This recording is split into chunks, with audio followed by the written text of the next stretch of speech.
Vikings were formidable seafarers hailing from the cold, rugged landscapes of Scandinavia, specifically the regions that are now Denmark, Norway, and Sweden.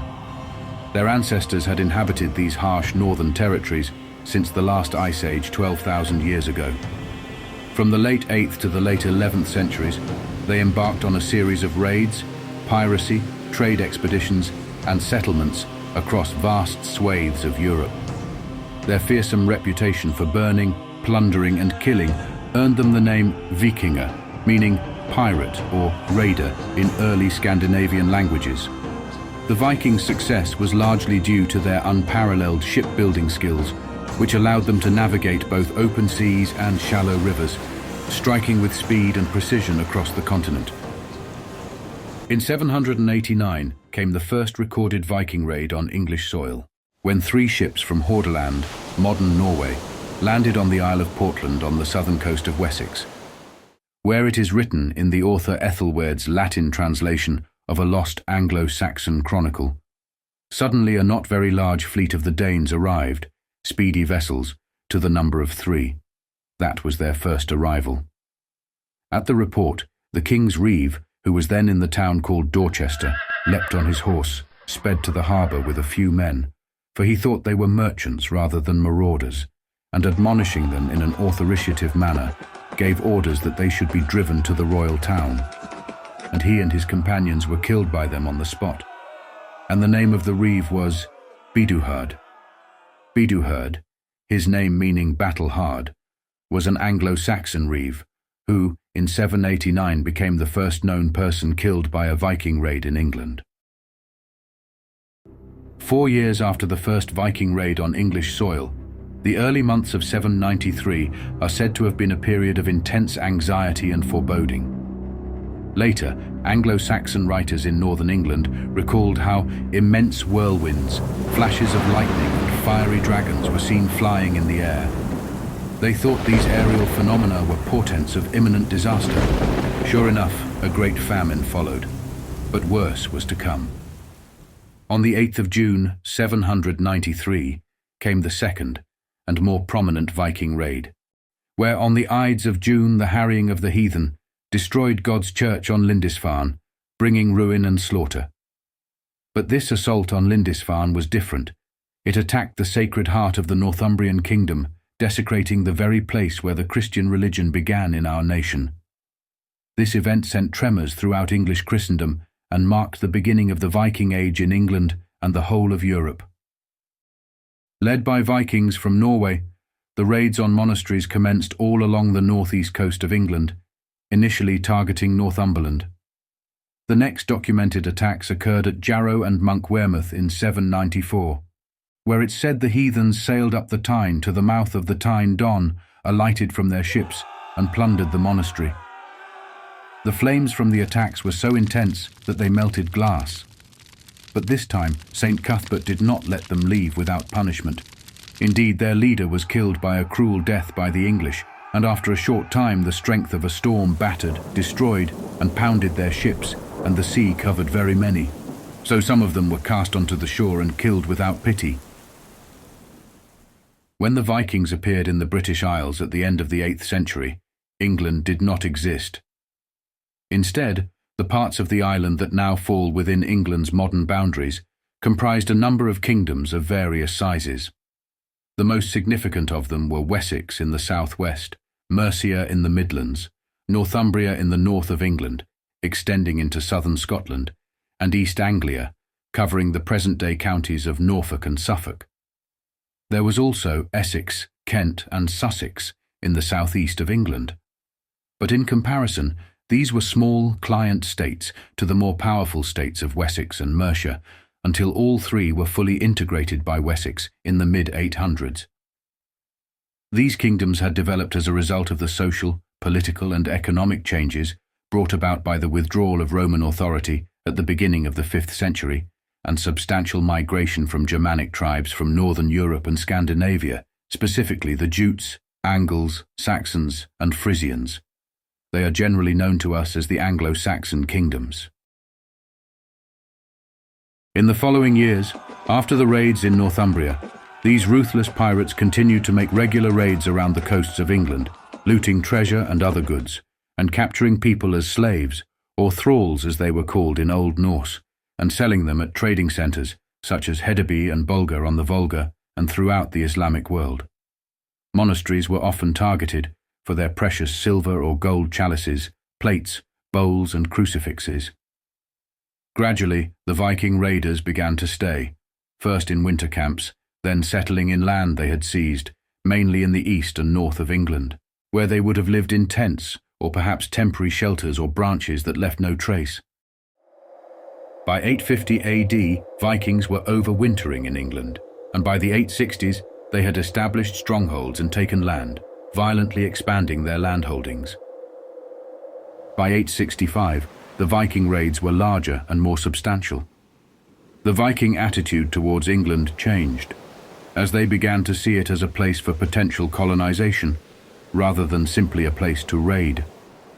As a result of this, larger armies began arriving on Britain's shores, with the intention of conquering land and constructing settlements there. From this point onwards, in some areas, a mixed Anglo-Scandinavian culture flourished, especially in the north of England. Despite their reputation as brave warriors and terrifying raiders, which of course a lot were, many came here to settle peacefully.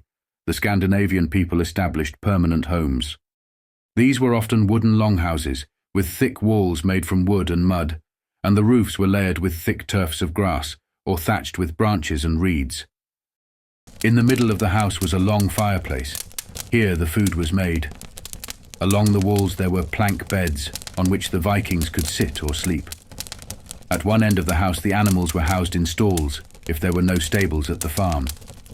They grew wheat to make bread and beer, and raised animals such as sheep, pigs and cattle. Some married the local population, learnt English, and their children were raised English. These early Viking settlers would have appeared visibly different from the Anglo-Saxon populace, wearing Scandinavian styles of jewellery, and probably also wearing their own peculiar styles of clothing.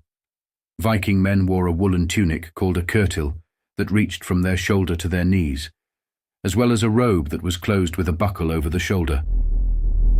They also wore leather shoes or boots, and in winter a cap made of fur or fabric.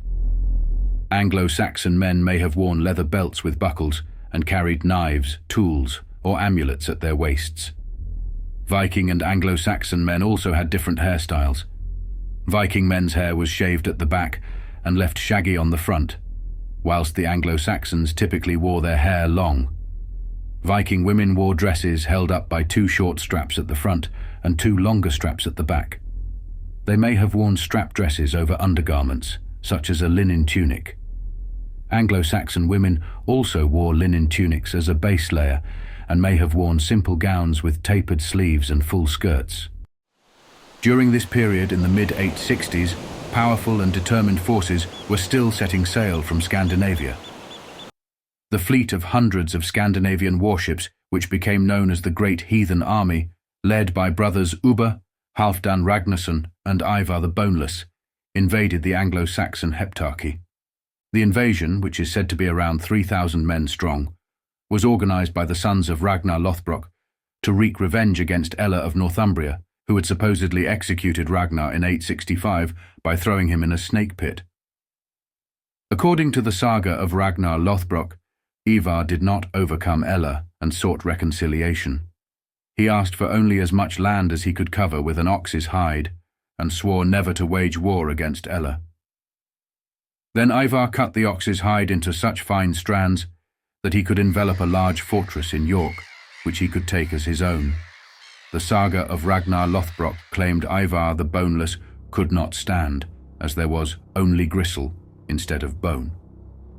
The Vikings carried the Danish chieftain, Ivar the Boneless, into battle on a shield. His disability did not prevent him from fighting bravely alongside his Norse warriors. His army of 3,000 Norse warriors ravaged and eventually colonized Northumbria, East Anglia, and parts of Mercia. In 866, they managed to capture Efferwick, modern-day York, and made it their capital, establishing the Kingdom of Jorvik. At the time, Anglo-Saxon Northumbria was in the middle of a civil war, with Ella and Osbert of Northumbria both claiming the crown. In the following spring of 867, Ella and Osbert put aside their differences and united in an attempt to push the invaders out of Northumbria, leading to the Battle of York on the 21st March. The battle started well for the Northumbrian forces, who broke through the city's defences. But the experience of the Viking warriors showed through, as the narrow streets nullified any advantage of numbers the Northumbrians may have had. The battle ended with a defeat of the Northumbrian army and the death of both Ella and Osbert. Legend states Ella was executed by Ivar and his brothers using the blood eagle, a ritual method of execution of debated historicity, whereby the rib cage is opened from behind and the lungs are pulled out, forming a wing-like shape. Later in the year, the army moved south and invaded the kingdom of Mercia, capturing the town of Nottingham, where they spent the winter. King Burgred of Mercia responded by allying with the West Saxon king Ethelred of Wessex, and with a combined force they laid siege to the town. The Anglo-Saxons were unable to recapture the city, but a truce was agreed whereby the Danes would withdraw to York. The great heathen army remained in York for over a year, gathering its strength for further assaults. Following their victory, the Vikings would initially set up a puppet king named Egbert, who remained until 872, when a revolt drove him into exile in Mercia.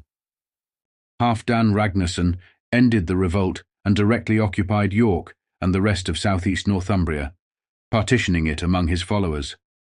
By 870, this Viking horde had defeated the armies of Northumbria, East Anglia and Mercia, killing or displacing their kings. Archaeological evidence of the Vikings' massive mobile encampments has been discovered at Torksey, Lincolnshire, Repton, Staffordshire, and Aldwark, Yorkshire. At the end of 870, they launched an attempt to conquer the last remaining Anglo-Saxon kingdom, Wessex, and marched from East Anglia to Reading, arriving on about the 28th of December. 3 days after their arrival, they sent out a large foraging party, which was defeated by an army of local levies under the command of Ethelwulf, ealdorman of Berkshire, at the Battle of Englefield. But only 4 days later, the Vikings defeated Ethelred's and Alfred's army at the Battle of Reading. The Danes held all the east and northeast of England. 4 days after the battle at Reading, on January the 8th, the Vikings, under King Halfdan and Commander Bagsec, and Anglo-Saxon armies under King Ethelred of Wessex and younger brother and future King Alfred, fought at the Battle of Ashdown, Berkshire. The Vikings arrived first at the battleground and deployed along the top of the ridge, giving them the advantage. They divided their forces into 2 contingents, one under their kings, Bagsec and Halfdan, the other under their earls. When the West Saxons heard this from their scouts, they decided to copy the formation, with Ethelred facing the kings and Alfred the earls. The king then retired to his tent to hear mass, while Alfred led his forces to the battlefield. Both sides formed their forces into shield walls. Ethelred would not cut short his devotions, and Alfred risked being outflanked and overwhelmed by the whole Danish army. He decided to attack and led his men in an uphill charge. The battle then raged around a small thorn tree, and finally the West Saxons were victorious. The Viking defeat at the Battle of Ashdown had paused, but not halted their advance. After King Ethelred of Wessex died at the Battle of Merton fighting the Scandinavians, younger brother Alfred ascended the throne. The Anglo-Saxon kingdom of Mercia had collapsed by 874, and the army's cohesion went with it. Halfdan went back to Northumbria and fought the Picts and the Strathclyde Welsh to secure his northern kingdom. His army settled there, and he is not mentioned after 876, when the Danes were engaged in ploughing and making a living for themselves. The heathens, now led by Guthrum and Ubba, departed from Cambridge in East Anglia, where he made several attacks on Wessex, the last Anglo-Saxon kingdom to weather the Viking storm. In 875, Guthrum and his men nearly captured Alfred in his winter fortress at Chippenham, where the Vikings, who had launched a sudden and aggressive assault during the Christmas season, when many of Alfred's forces were disbanded for the holidays, managed to overrun Alfred's position, forcing him to retreat to the island of Athelney. Athelney, located in the marshlands of Somerset, was a small, easily defensible area surrounded by wetlands, making it difficult for the Vikings to reach. And where the well-known tale of Alfred and the griddle cakes comes from. The most popular version of the tale says that Alfred was travelling in disguise to escape the Danes, and he sought shelter with a poor peasant woman. The woman did not recognize the king and bid him look after her griddle cakes while they cooked on the fire so that she could go out and gather firewood. The king agreed, but lost in his thoughts, he let the cakes burn. When the woman returned, she, not unnaturally, scolded the king, who had the grace to be suitably abashed. To escape to Athelney, Alfred and a small group of loyal followers would have navigated the treacherous and swampy terrain of the Somerset levels, using their knowledge of the local geography to evade the Viking forces. At Athelney, Alfred established a fortified base, from which he launched guerrilla attacks against the Vikings. This period in Athelney allowed Alfred to regroup, gather support, and plan his counter-offensive. In the spring of 878, he summoned his West Saxon forces and marched to Edington, where he met the Danes, led by Guthrum, in battle. The West Saxons at last decisively defeated the Viking leader Guthrum at Edington in Wiltshire, where, fighting ferociously, forming a dense shield wall against the whole army of the pagans, and striving long and bravely, at last he, Alfred, gained the victory. He overthrew the pagans with great slaughter, and smiting the fugitives, he pursued them as far as the fortress. After the victory, when the Danes had taken refuge in the fortress, the West Saxons removed all food that the Danes might be able to capture in a sortie, and waited. After 2 weeks, the starving Danes sued for peace, giving Alfred preliminary hostages and solemn oaths that they would leave his kingdom immediately, just as usual, but in addition promising that Guthrum would be baptized.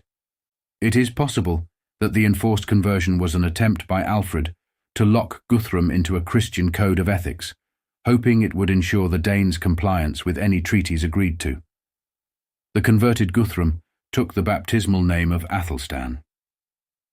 The primary difference between this agreement and the ones of previous treaties was that Alfred had decisively defeated the Danes at Edington, rather than just stopping them, and therefore it seemed more likely that they would keep to the terms of the treaty.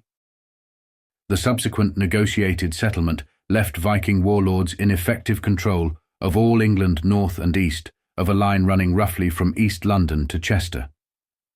Alfred, meanwhile, was left in sole charge of the other side.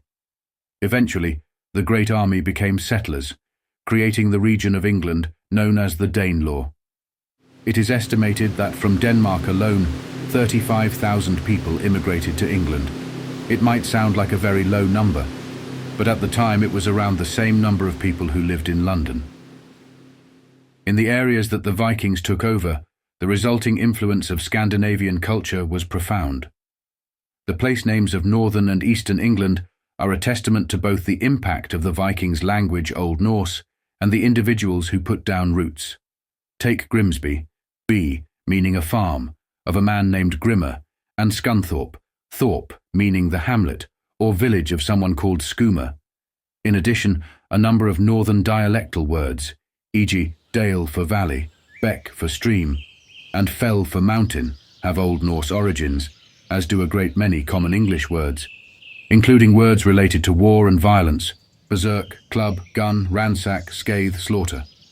Words related to society and culture, husband, law, loan, sale, skill, saga. Words for animals, bug, bull, reindeer, skate. Words in landscape, dirt, mire, muck, rotten. Words for objects, bag, ball, cake, egg, glove, mug, skirt, window. Words for adjectives, ill, loose, ugly, weak. Words for the body, freckles, foot, leg, skull, skin. Words for emotions, anger, awe, happy, irk. Words for people, fellow, guest, kid, lad. And so many more words overall. 700 words of Old Norse origin are still in use in English today, with many more in some Northern English dialects. In fact, It is estimated that 3 to 5% of English vocabulary is derived from Old Norse, and a higher percentage in the most commonly used words, including the pronouns they and them. Another area of life in which Scandinavian settlers had a lasting impact was in the development of urban economies. Towns that had seen only modest trade, manufacture, and settlement prior to the Viking arrival boomed in the century that followed. Places like Lincoln, Stamford, Derby, Leicester, and Nottingham became important centres. In particular, archaeological evidence from York demonstrates a thriving and densely populated town, with craft industries and imported goods that plainly demonstrate a taste for fashions that spanned the North Sea. In 892, a new Viking army, with 250 ships, established itself in Appledore, Kent, and another army of 80 ships soon afterwards in Milton Regis, with the intent of taking the rest of England that was under Anglo-Saxon rule. The army then launched a continuous series of attacks on Wessex. However, due in part to King Alfred's new tactics and efforts to resist the invaders and defend Wessex, the heathen army made less of an impact against the kingdom than hoped and saw little progress. The king realized the importance of naval combat against the Vikings and saw to the creation of a navy. Alfred ordered the construction of specialized ships that were supposedly twice as long as Viking ships, some possessing 60 oars, others possessing even more. Alfred also reorganized the army and set up a powerful system of fortified towns known as burhs, mainly using old Roman cities that he was able to rebuild and reinforce their existing fortifications. The speed of Viking hit-and-run raids that had been too quick for the local militias to act now could rapidly respond. A common Viking tactic was to seize a centre, usually some sort of fortification, that they could reinforce and then use as a base to plunder the surrounding district. From 884, Alfred's reforms prevented them from doing this in Wessex. By 896, the invaders dispersed, instead settling in East Anglia and Northumbria. In 899, King Alfred the Great died, but Alfred's policy of opposing the Viking settlers continued under his son, King Edward the Elder, and his daughter Ethelfled, who married Ethelred, ealdorman of Mercia. Edward, allied with the Mercians under his sister Ethelfled, and their combined forces were formidable. Both these rulers were in many ways even more important in the history of England than Alfred himself. The combined forces of Wessex and Mercia launched a 5-week campaign against Northumbrian Danes in 909. They managed to conquer the south of England from the Danes and incorporate Mercia itself into his kingdom. The Anglo-Saxon Chronicle tells us that Edward built a fortress at Bakewell, Derbyshire, and there he was chosen father and lord by the King of the Scots, the King of the Strathclyde Welsh, and the people of Northumbria. All of them were perhaps in need of protection from aggression by the Vikings. But of course, the Vikings quickly sought retaliation for the northern excursion, which led to the Battle of Tettenhall in 910. King Edward was in Kent waiting for a fleet he had summoned, and the Vikings, under brothers Ingwer, Ewils and Halfdan, believing that most of the king's troops were on board ship, launched an invasion of Mercia. They raided as far as the Avon near Bristol, and then harried along the Severn until they reached the Bridnorth area. They now moved east, followed by a joint Mercian and West Saxon army, which caught up with the Vikings near Tettenhall. The raiders were annihilated, and all 3 kings were killed, Ingwer, Eowils and Halfdan. With the northern Danes subdued, the forces of Wessex and Mercia could be focused against the Vikings who had settled further south, and there was no further incursion from the north for a generation. When Edward died in Mercia in July 924, Mercia acknowledged his son Aethelstan as king, and Wessex may have chosen his older son Elfweard, who by the rules should have been the king. However, Elfweard outlived his father by only 16 days, and it may have proved to be a blessing in disguise. New King Aethelstan conquered all of the territory that had been seized and settled by the Vikings. It was in 927 that he conquered the last remaining Viking kingdom, York, and he had no intention of re-establishing the old patchwork of kingdoms, however. This became a new realm under a single dynasty, England, a kingdom of all the English with Athelstan as the first true king of England. In 934, he invaded Scotland and forced Constantine II to submit to him, but Ethelstan's rule was resented by the Scots and the Vikings, and in 937, once again, they invaded England, which led to the famous the Battle of Brunanburh. With the whole of England united, it became apparent that Aethelstan could only be defeated by an allied force of his enemies. The leader of the alliance was Olaf Guthfrithson, King of Dublin, joined by Constantine II, King of Scotland, and Owen, King of Strathclyde. The invading armies entered England in two waves, Constantine and Owen coming from the north, possibly engaging in some skirmishes with Ethelstan's forces as they followed the Roman road across the Lancashire plains between Carlisle and Manchester, with Olaf's forces joining them on the way. The battle resulted in an overwhelming victory for Ethelstan's army. The main source of information is the poem Battle of Brunanburh in the Anglo-Saxon Chronicle. After travelling north through Mercia, Ethelstan's army met the invading forces at Brunanburh. In a battle that lasted all day, the English finally forced them to break up and flee.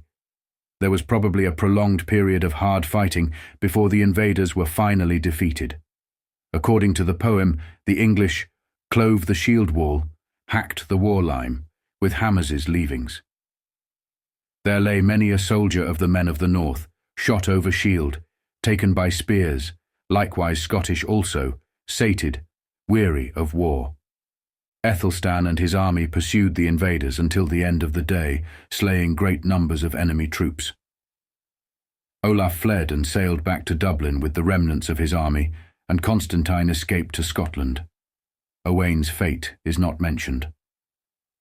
According to the poem, then the Northmen, bloody survivors of darts, disgraced in spirit, departed on Dingsmere in nailed boats over deep water to seek out Dublin and their own land again. Never has there been greater slaughter since the Angles and Saxons came here from the east and seized the country. It is said this battle was the moment when Englishness came of age. After fleeing and ultimately surviving the Battle of Brunanburh, Olaf eventually outlived English King Ethelstan, and in hearing of this in 939, he led the Vikings and seized back control of York, which was then not finally reconquered until 954. With Ethelstan dying childless, his half-brother Edmund, also son of Edward the Elder, became king. Olaf and Edmund met in 939 at Leicester, where they came to an agreement regarding the division of England between them. This agreement proved short-lived, however, and within a few years, Vikings had occupied the 5 boroughs of Derby, Leicester, Lincoln, Nottingham, and Stamford. Soon after this agreement, Edmund was killed trying to protect his butler from a violent thief. His younger brother, Edred of Wessex, another son of Edward the Elder, took over as king. Then in 947, the Northumbrians rejected Edred and made the Norwegian Eric Bloodaxe their king. Edred responded by invading and ravaging Northumbria. When the Saxons headed back south, Eric Bloodaxe's army caught up with some of them at Castleford, York, and made great slaughter. Edred threatened to destroy Northumbria in revenge, so the Northumbrians turned their back on Eric and acknowledged Edred as their king. The Northumbrians then had another change of heart and accepted Olaf Sitricsson as their ruler, only to have Eric Bloodaxe remove him and become king of the Northumbrians again. Then, in 954, Eric Bloodaxe was expelled for the second and final time by Edred, and Bloodaxe was the last Norse king of Northumbria. After 955 there was a generation of peace on the island of Britain. As the Anglo-Saxon Chronicle says of Edgar, son of Edmund, the new king of England, without battle, he brought under his sway all that he wished. He issued laws for all the nations, whether Englishmen, Danes, or Britons, which is an interesting recognition of the multi-ethnic character of England at the time. Edgar took advantage of his strong position to foster the reorganization of the Church that is generally known as the 10th century Reformation. New bishoprics were established in the areas conquered from the Vikings. England came to be further politically unified, with Edgar coming to be recognized as the king of all England by both Anglo-Saxon and Viking populations living in the country, even earning the name Edgar the Peaceful in later years. After Edgar's death in 975, after 16 years of relative peace from Viking invasions, his successor Edward I reigned briefly. But he was murdered just 3 years into his reign in 978 AD at Corfe, Dorset, possibly by the followers of his young half-brother Ethelred and possibly by his stepmother. Edgar's half-brother, Ethelred II, who later would acquire the nickname the Unready, started his long reign at the same time as the emergence of Denmark. The country was newly converted to Christianity and newly unified under Harold Bluetooth. It was becoming a major power. This was the dawning of the Second Viking Age, and it was very different from the first. Raids were on a larger scale, frequently organized by royal leaders, and their object was extortion. In 991, the Danes acquired 4,500 kilograms of silver in return for going home. This fee did not prove to be enough, and over the next decade, the English kingdom was forced to pay the Viking attackers increasingly large sums of money. Many English began to demand that a more hostile approach be taken against the Vikings, and so on St. Brice's Day, in 1002, King Ethelred proclaimed that all Danes living in England would be executed. It would come to be known as the St. Brice's Day Massacre. The massacre took place on November 13th, when King Ethelred II of England ordered the English to kill as many Danes as possible, including women, children, and those with Danish parents or partners. In the town of Oxford, Danish families sought sanctuary in St. Fridswide's church, but the locals burned the church down, presumably killing the Danes inside. In 2008, an excavation at St. John's College, Oxford, uncovered the remains of 37 people, including at least 35 men and boys who were believed to be victims of the massacre. The skeletons showed evidence of injuries consistent with being killed unexpectedly, and most were between the ages of 16 and 25. Some of the skulls were broken, and all of the men had been repeatedly stabbed. The news of the massacre reached King Sweyn Forkbeard in Denmark, who, in the mid-90s, revolted against his father, Harold Bluetooth, and seized the throne. Harold was driven into exile and died shortly afterwards in November 986. It is believed that King Sweyn's sister Gunhilde could have been among the victims, which prompted Sweyn to raid England the following year. He burnt down Exeter, Hampshire, Wiltshire, Wilton and Salisbury, also fell victim to the Viking revenge attack. Sweyn continued his raid in England, and in 1004 his Viking army looted East Anglia, plundered Thetford and sacked Norwich, before he once again returned to Denmark. Further raids took place in 1006 to 1007, and in 1009 to 1012, Thorkel the Tall led a Viking invasion into England, where they proceeded to overrun most of southern England. This soon culminated in the siege of Canterbury in 1011 and the kidnapping of Archbishop Elfhere, and Elfhere's subsequent murder at Greenwich on the 19th of April 1012. Thorkel's army eventually ceased their attacks across southern England, but only after a large series of Danegeld payments were made. This same year, payments to the Danes had increased to 22,000 kilograms worth of silver. England was wealthy, and it developed a taxation system that was probably more sophisticated than any other in Europe, which was both a cause and a consequence of the raiding.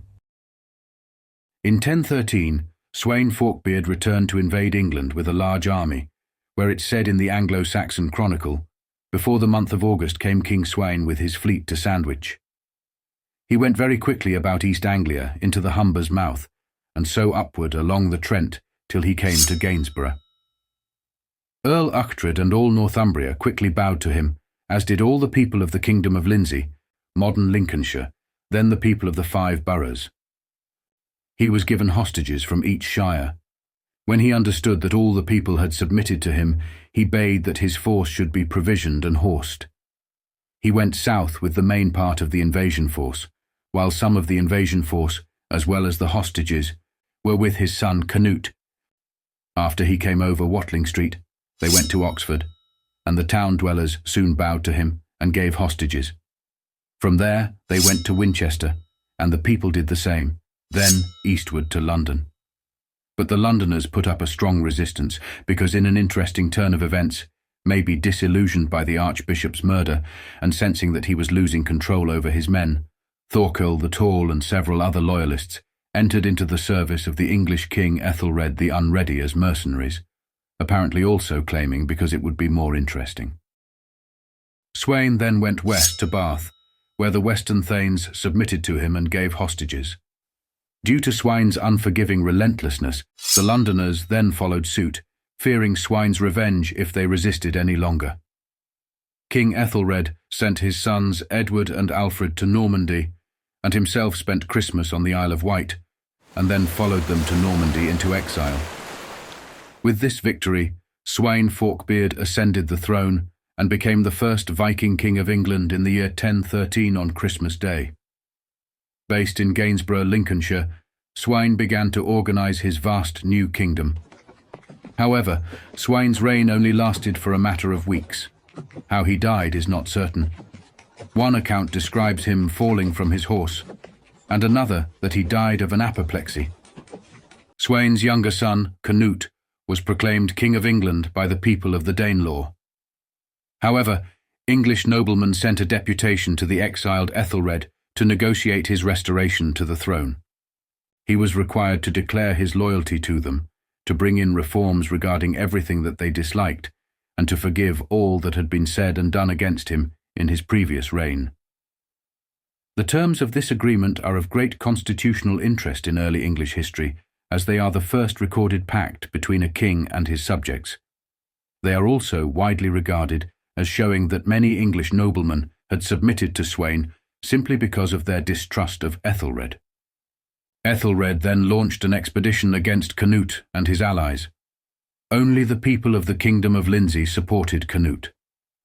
Ethelred first set out to recapture London, apparently with the help of the Norwegian Olaf Haraldsson. According to the Icelandic historian Snorri Sturluson, Olaf led a successful attack on London Bridge with a fleet of ships. He then went on to help Ethelred retake London and other parts of the country. Cnut and his army decided to withdraw from England in April 1014, leaving his Lindsey allies to suffer Ethelred's revenge. Just 2 years later, in 1016, it is thought that Olaf left to concentrate on raiding Western Europe. In the same year, Cnut returned with another army to invade England and follow in his father's footsteps and become King of England. What he found was a complex and volatile situation unfolding. Ethelred's son, Edmund Ironside, had revolted against his father and established himself in the north, which was angry at Cnut and Ethelred for the ravaging of Lindsey and was prepared to support Edmund in any uprising against both of them. Ethelred the Unready died on the 23rd of April, 1016, after a 37-year-long reign, the longest of any Anglo-Saxon king. The citizens and councillors in London chose Edmund as king and probably crowned him, while the rest of the Witan, meeting at Southampton, elected Cnut. Edmund then mounted a last-ditch effort to revive the defence of England. While the Danes laid siege to London, Edmund headed for Wessex, where the people submitted to him, and he gathered an army. He fought inconclusive battles against the Danes and their English supporters at Penselwood in Somerset and Shurston in Wiltshire. He then raised the siege of London, which had been successfully resisted by the citizens, and defeated the Danes near Brentford. They renewed the siege while Edmund went to Wessex to raise further troops, returning to again relieve London, defeat the Danes at Otford, and pursue Cnut into Kent. Edmund's co-commander, Edric Streona, the Ealdorman of Mercia, initially aligned himself with Edmund, but during the decisive Battle of Asandun on the 18th of October, Edric told his men to flee the battle, and Cnut decisively defeated Edmund. Edmund formed his men into 3 lines and fought amongst the front lines to encourage his men, while Cnut, more of a strategist than a warrior, did not fight amongst his ranks. During the battle, Edric left the battle, allowing the Scandinavians to break through the English lines and win a decisive victory. The version in the Encomium Emae Reginae says that Edric urged his men to flee before the battle began, saying, "Let us flee and snatch our lives from imminent death, or else we will fall forthwith, for I know the hardihood of the Danes."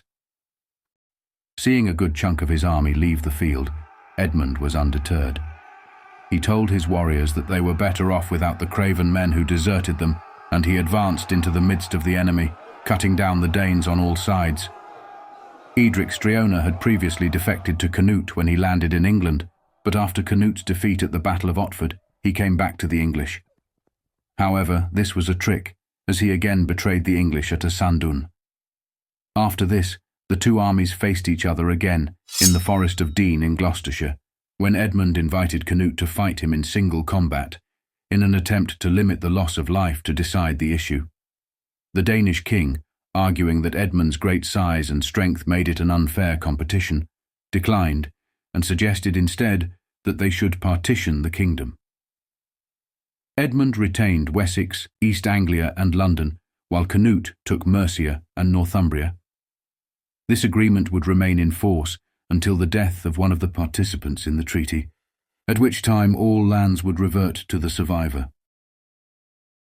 Then, just 1 month later, Edmund Ironside died on the 30th of November, 1016, in suspicious circumstances, one source saying he was poisoned and another saying he was shot with an arrow while sitting on the toilet. Following Edmund's death, Cnut became the king of all of England, subsequently ruling over both the Danish and English kingdoms. And after further campaigns in Scandinavia, he could claim in 1027 to be king of the whole of England and Denmark and Norway and of parts of Sweden, famously called the North Sea Empire. Cnut was a strong and effective king. He introduced some Danish customs to England, but England also influenced Denmark. For instance, Cnut appointed several Englishmen as bishops in Denmark, and even today most of the ordinary Danish words of church organization are English in origin. In an attempt at reconciliation with the English he had conquered, Cnut married Emma, the widow of Ethelred. She was the daughter of the Duke of Normandy, Richard I, who was the grandson of Rollo, a Viking leader who became the first ruler of Normandy in northern France. Following Cnut's death in 1035, the two kingdoms of the Danelaw and the Anglo-Saxon territory were once more declared independent and remained so until his son Harthacnut took the throne 5 years later. It was Cnut the Great's and Elfgifu of Northampton, son Harold Harefoot, that was elected regent of England following the death of his father in 1035. He temporarily ruled England in place of his younger half-brother Harthacnut, who was stuck in Denmark due to a rebellion in Norway, which had ousted their brother Sweyn. Although Harold had wished to be crowned king since 1035, Ethelnoth, Archbishop of Canterbury, refused to do so. It was not until 1037 that Harold, supported by Earl Leofric and many others, was officially proclaimed king. Harold died in 1040, having ruled just 5 years. His half-brother Harthacnut soon returned from his dealings in Denmark and took hold of the kingdom peacefully. Even though he had been invited to take the throne, he brought with him a fleet of 62 warships. He was taking no chances and came as a conqueror with an invasion force. Harthacnut had suffered from bouts of illness even before he became king of England. He may have suffered from tuberculosis, and he probably knew that he had not long to live. In 1041, he invited his half-brother Edward the Confessor, his mother, Emma's son by Ethelred the Unready, back from a 25-year exile in Normandy, following Sweyn Forkbeard's seizure of the throne back in 1013. And the Anglo-Saxon Chronicle says that Edward was sworn in as king. Cnut and his two sons, Harold and Harthacnut, each ruled as King of England in the years between 1016 and 1042. Danish noblemen were given important and powerful positions. Norwegian saints were celebrated in London's churches, and Scandinavian artistic styles were used in stone carving and metalwork. Even after the West Saxon king Edward the Confessor, came to the throne after Cnut died, the culture in England stayed very Scandinavian and never went back to how things had been before the Vikings arrived. A significant indicator that points towards the Anglo-Scandinavian relationship is the group of around 30 runestones, which refer to Viking Age voyages to England. They constitute one of the largest groups of runestones that mention voyages to other countries, and they are comparable in number only to the approximately 30 Greece runestones and the 26 Ingvar runestones.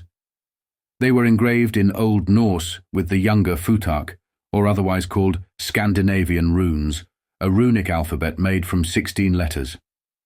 The vast majority of the runestones, 28, were raised in modern-day Sweden, and 17 in the Swedish provinces around Lake Mälaren. Surprisingly, modern Denmark has no runestones, whilst Norway has one, and there is also one in northern Germany. Most of the runestones are made by family and friends of their loved ones' voyages to England and their heroic deaths in battle, whilst others are about Danegeld received from English kings, such as the Yttergarda runestone, Sweden, which tells of Ulf of Boresta, who received the Danegeld 3 times, and the last one he received from Cnut the Great, where it reads, "And Ulfa has taken 3 payments in England. That was the first that Tosti paid. Then Thorketil paid. Then Cnuta paid." Whilst others, like this runestone, was found in Södermanland, Sweden, that was raised by 2 men in memory of their brother who died in England. It reads, "Askel and Gnaudimadr raised this stone in memory of their brother Sverri, who died in England. Ketil and Stacker made this monument."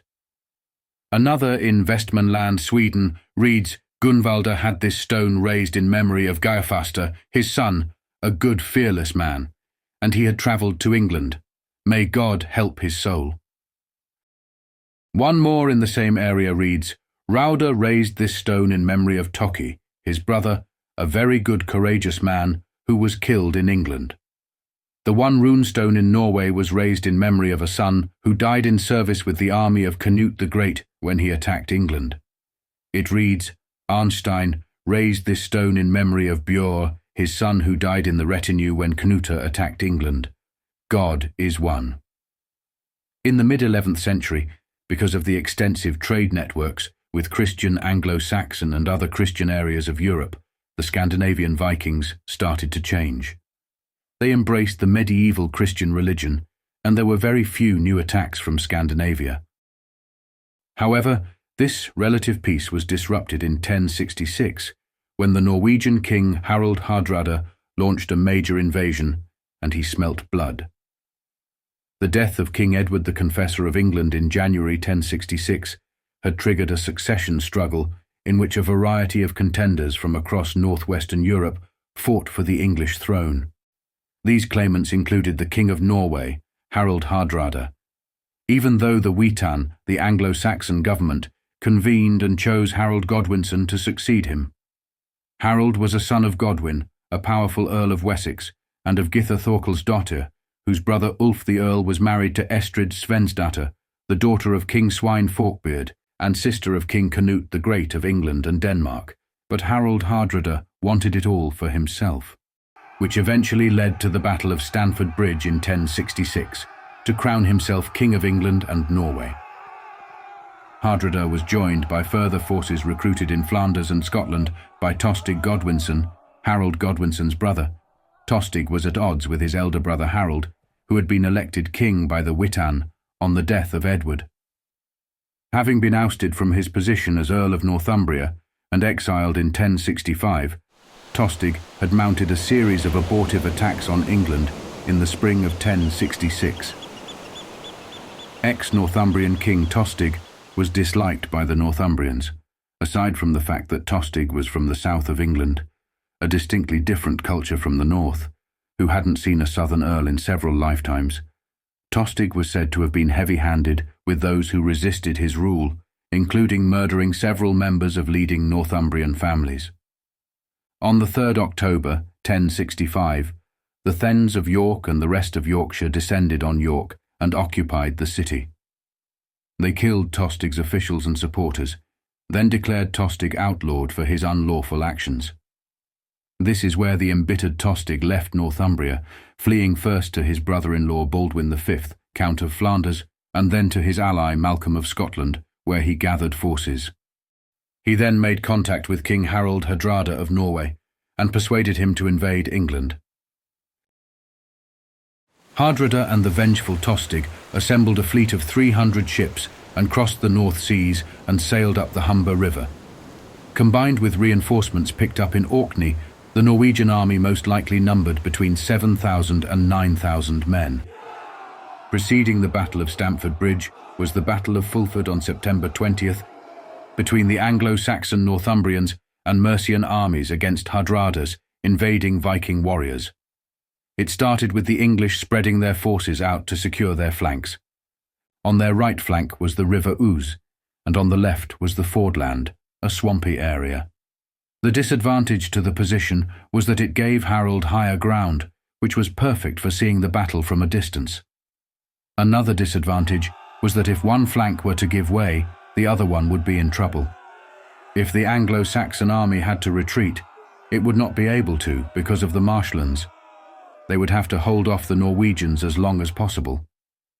Harold's army approached from 3 routes to the south. Harold lined his army up to oppose the Anglo-Saxons, but he knew it would take hours for all of his troops to arrive. His least experienced troops were sent to the right, and his best troops were on the riverbank. The English struck first, advancing on the Norwegian army before it could fully deploy. Morcar's troops pushed Harold's back into the marshlands, making progress against the weaker section of the Norwegian line. However, this initial success proved insufficient for victory to the English army, as the Norwegians brought their better troops to bear upon them, still fresh against the weakened Anglo-Saxons. Harold brought more of his troops from the right flank to attack the centre and sent more men to the river. The invaders were outnumbered, but they kept pushing and shoving the defenders back. The Anglo-Saxons were forced to give ground. Edwin's soldiers who were defending the bank now were cut off from the rest of the army by the marsh, so they headed back to the city to make a final stand. Within another hour, the men on the beck were forced off by the Norwegians. Other invading Norwegians who were still arriving found a way to get around the thick fighting and opened a third front against the Anglo-Saxons. Outnumbered and outmaneuvered, the defenders were defeated. Edwin and Morcar, however, managed to survive the fight. York surrendered to the Norwegians under the promise that the victors would not force entry to their city, perhaps because Tostig would not want his capital looted. It was arranged that the various hostages should be brought in, and the Norwegian army retired to Stamford Bridge, 7 miles east of York, to await their arrival. At this time, King Harold was in southern England, anticipating an invasion from France by William, Duke of Normandy, another contender for the English throne. Learning of the Norwegian invasion, he headed north at great speed with his housecarls and as many thegns as he could gather, travelling day and night.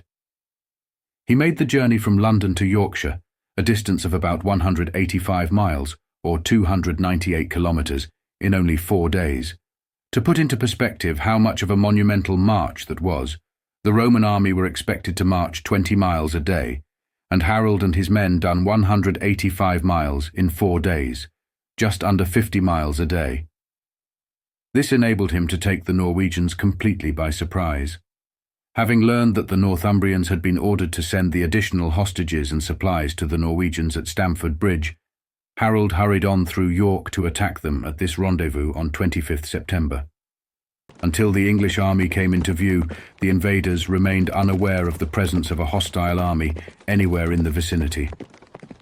Before the battle, a single man rode up alone to Harold Hardrada and Tostig. He gave no name, but spoke to Tostig, offering the return of his earldom if he would turn against Hardrada. Tostig asked what his brother Harold would be willing to give Hardrada for his trouble. The rider replied, 7 feet of English ground, as he is taller than other men, implying that both Hardrada and his army would be killed and buried on English soil. Then he rode back to the Saxon host. Hardrada was impressed by the rider's boldness and asked Tostig who he was. Tostig replied that the rider was Harold Godwinson himself. The sudden appearance of the English army caught the Norwegians by surprise. So much so that many of the Viking warriors were unarmored. They had left much of their armor behind with their ships, due to the unusually warm weather, and because they were expecting hostages, not an immediate battle. The English advance was then delayed by the need to pass through the choke point presented by the bridge itself. The Anglo-Saxon Chronicle and the Chronicle of Henry of Huntingdon has it that one of the Norwegians, armed with just a Dane axe, blocked the narrow crossing and single-handedly held up the entire English army. The story is that this Viking alone cut down up to 40 Englishmen and was defeated only when an English soldier floated under the bridge on a wooden barrel or boat and thrust his spear through the planks in the bridge, mortally wounding the warrior. His name was not preserved in the aftermath of this battle. This delay had allowed the bulk of the Norse army to form a shield wall to face the English attack. Harold's army poured across the bridge, forming a line just short of the Norse army, locked shields, and charged. The battle went far beyond the bridge itself, and although it raged for hours, the Norse army's decision to leave their armor behind left them at a distinct disadvantage. Eventually, the Norse army began to fragment and fracture, allowing the English troops to force their way in and break up the Scandinavians' shield wall. Completely outflanked, and with Hardrada killed with an arrow to his windpipe and Tostig slain, the Norwegian army disintegrated and was virtually annihilated. In the later stages of the battle, the Norwegians were reinforced by troops who had been guarding the ships at Rickall some 25 kilometers away, led by Eystein Orr, Hardrada's prospective son-in-law. Some of his men were said to have collapsed and died of exhaustion upon reaching the battlefield. The remainder were fully armed for battle. Their counterattack, described in the Norwegian tradition as Orre's Storm, briefly checked the English advance but was soon overwhelmed and Orr was slain. The Norwegian army were routed. As given in the chronicles, pursued by the English army, some of the fleeing Norsemen drowned whilst crossing rivers. So many died in an area so small that the field was said to have been still whitened with bleached bones 50 years after the battle. King Harold accepted a truce with the surviving Norwegians, including Harold's son Olaf and Paul Thorfinnsson, Earl of Orkney. They were allowed to leave after giving pledges not to attack England again. The losses the Norwegians had suffered were so severe that only 24 ships from the fleet of over 300 were needed to carry the survivors away. They withdrew to Orkney, where they spent the winter, and in the spring Olaf returned to Norway. It may be fair to say that the Battle of Stamford Bridge was the end of the Viking Age in England, but Scandinavian kings continued to raid and attempt to invade England, but none of their efforts were successful. After Harold Hardrada was killed and William the Conqueror had conquered England, present King Sweyn Estridsson of Denmark turned his attention to England, once ruled by his uncle Cnut the Great. He joined forces with Edgar Atheling, the last remaining heir of the Anglo-Saxon royal house, and sent a force to attack King William in 1069.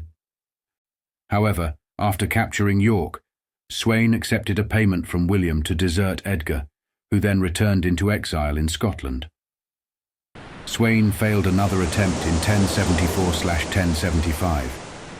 In 1085, Cnut IV of Denmark planned a major invasion, but his fleet never set sail, as Cnut was preoccupied in Schleswig, Germany, by the potential threat of Henry IV, Holy Roman Emperor, with whom both Denmark and Flanders were on unfriendly terms with.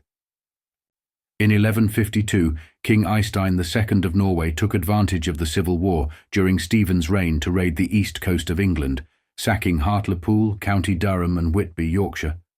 But there was no more successful raids from the Vikings after 1066, and the Anglo-Scandinavian relationship started to fade, though this happened much more slowly in the north compared with the south. However, even though the Viking Age had ended, the Vikings were not forgotten. Danes became the villains of medieval stories, and Old Norse words continued to be used. The descendants of the Vikings stayed in England too, continuing to live in communities all over the country, though mostly in places in the north and east that were once part of the Danelaw ruled over by Scandinavian settlers. But the biggest legacy that the Vikings left behind was so huge that it is often not noticed at all. They started the chain of events that led to the creation of England itself. There is so much more to say about the Viking influence on England. This barely scratches the surface. The Vikings profoundly shaped England's history, impacting its culture, language, monarchy, and the DNA of its people. The brief overview in this video only hints at the extensive and lasting influence the Vikings had on England. I hope you enjoyed the video, and thank you for watching.